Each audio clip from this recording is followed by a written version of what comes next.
morning of June 6th. Now, actually, we left England. I don't want to get this wrong. The division was planned maybe for a little bit earlier, but the weather was bad. We were to go to Normandy on the 6th of June. I think we loaded on the 4th of June. So we were out there 2 days in the channel. Well, not actually in the channel. We started out to go to the invasion, and then they stopped us and told us to go back to the port because the weather was bad. And we went back to get the weather cleared up a little bit, but it was still the weather was still a little bad on the 4th of June. It wasn't very nice yet. But the sea had calmed down quite a bit, and it went off 2 days later than what it was scheduled for, actually. Looking into the beach, you could see once in a while, you could see a burst, and you could hear a explosion, and once in a while in the water, you could see a shell landing and exploding. Then when we get into the beach, we get off the thing, and back near the wall, water comes in, and then washes the hill there. And the original people who went in, they were sitting back against that hill and had the wounded. There were several signs of wounded being tended to back there. And getting off the beach, there was a casualty. July hadn't been taken up yet at the beach side. Now the tank bulldozer would go up with his blade on and carve a road to get the vehicle, jeeps and the weapons cars and the trucks off the beach. So it was a little bank there that had to get up, and then there was a minefield up there. Somebody had cleared the minefield and stripped out through the minefield. And kind of a swampy area right back in the beach too.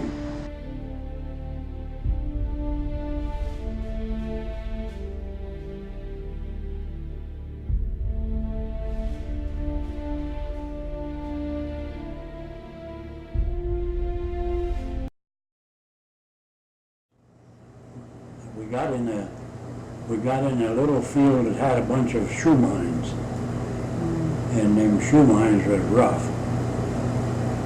And there was, I guess about 4 or 5 injured there. They stepped on them shoe mines, and that was rough on your legs, and it'll blow you off your legs, off your feet. When you come down, maybe your arm would land on another one. It was full of them. And I was right alongside of a guy, my buddy, and he got wounded. And whatever it was flew off of there and cut me. And I didn't know I was going to get a star till, or get an award, till a couple of weeks afterward. And one day the captain called me in and said, "Here's something for you." I said, "I don't deserve that. I wasn't wounded bad enough." He said, "You was wounded." So he said, "Here it is, and it's on your record, and we can't change it."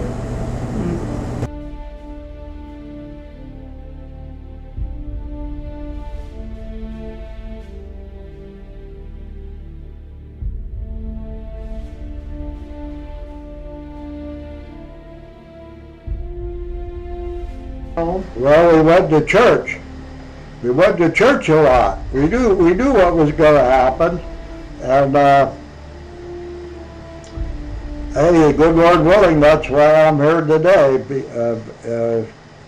We went to church, and then we had it didn't matter whether you was Catholic, Protestant, or Jewish. If there was a rabbi and there was services, you went. If there was a Catholic priest, you went. If the Protestant minister was there, you went. And so that's where it was. And they had church services before we actually hit the beach. Yeah.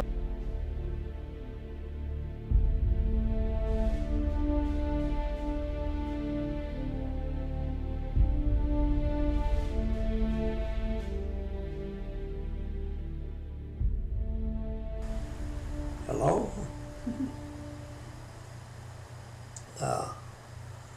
there was a lot of boys from the coal region that was in 29th.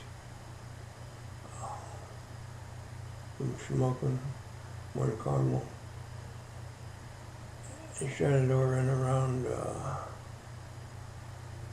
I got to know most of them by their first name.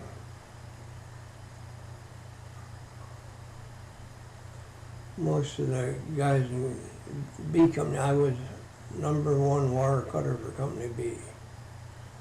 That's what they called me. Well, I didn't cut any wire in D-Day. I didn't get a chance. The shrapnel hit me about 6 o'clock in the morning. And by 6:30, they were bringing the troops in.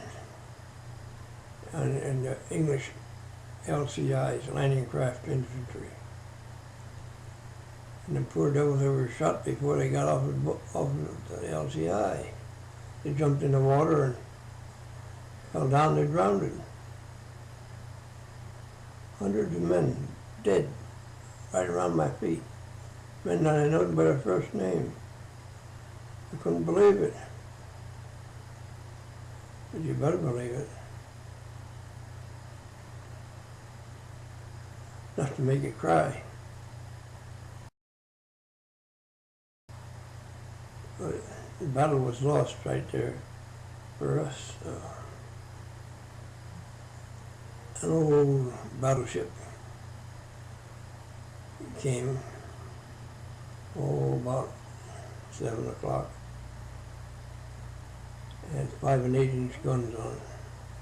And they pounded in pillboxes to powder. That stopped it. Most of our company, most of the 116th was wiped out by then.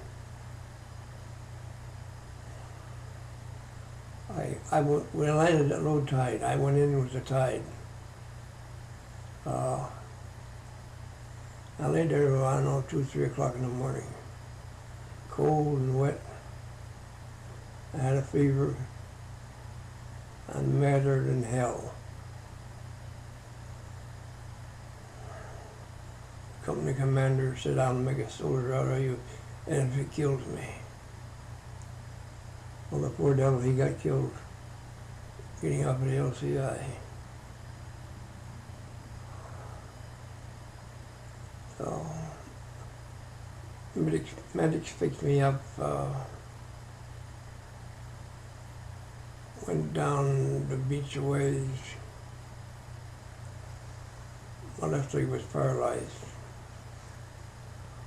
and it hurt quite a bit. We got down there and they put me on a little landing craft and wouldn't know if I could go up the rope ladder. They might have given me shark feed. So down comes a basket and they take me up and cut all my clothes off. Right down bare ass. Shrapnel hit me over here. Just about ruined my liver.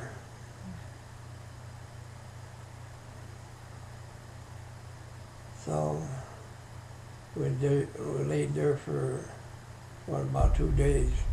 The ship got loaded with battered up troops, went back to England.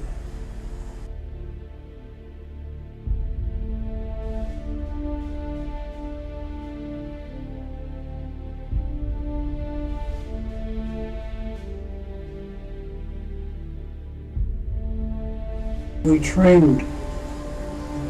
trained assault landing, just like it was going to be in France. Of course, we didn't know where we were going to go, what to do. We just to do what they tell you to. This place was called Slapton Sands.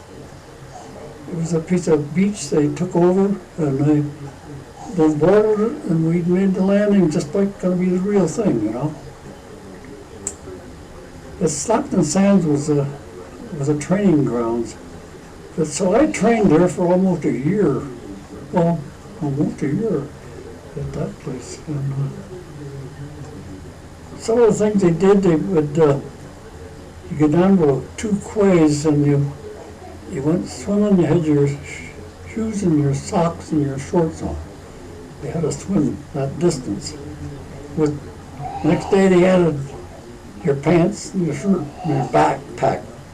Next day you added your rifle and you had to do the swimming exercise. Make sure they asked for swimmers and non-swimmers. I should have been smart. But anyhow, we trained in England, out on the moors. Oh, it was beautiful. And like I said, we were in a tent city. What could I add there? Well, the only thing I remember about that tent city, but somebody says, here comes a celebrity up the street, Joe Louis, the boxer. You always remember stuff like that. So anyhow, it came around until June 2nd, June the 1st, 44. We were in Weymouth Harbor, and I loaded onto an LST, landing ship tank they called it. The ones with the big doors in the front. One thing memorable there was the fact that I was going through the chow line, and the sailor stood with his arm crossed, and I said, "Where you from, soldier? Where you from?" Everybody was asking me. And I never said Lime Ridge. Who would hear of Lime Ridge? I said, he said, "Try me." And I said, "Bloomsburg, Pennsylvania." The hell I would. He said, "That's where I'm from." Anyhow, we were on that LST for 2.5 days, I guess. I know I was seasick. Oh, God. Somebody said, "Were you scared?" I said, "Yeah, but I was more seasick." We just rolled with the punch. Then I left that LST. Sometime you come to my house, I'll show you some pictures of it. The LSVP that I was on, that didn't get hit, but the other one got hit and they never came back to the ship. We got off of that big LST, and the LCVPs were on davits hung over the side. They lowered up and lowered the thing down in the water, and away you go. But the sea was very, very rough, I remember that. And, but no, I didn't. I have no idea. I mean, like I say, the excitement of the whole thing it was really an experience. But to see all the firepower and ships, you couldn't even count the number of ships around that channel. We were just a little bit part of it, you know. Mm-hmm. Now I was with a Colonel David Macintosh. And I was a radio operator.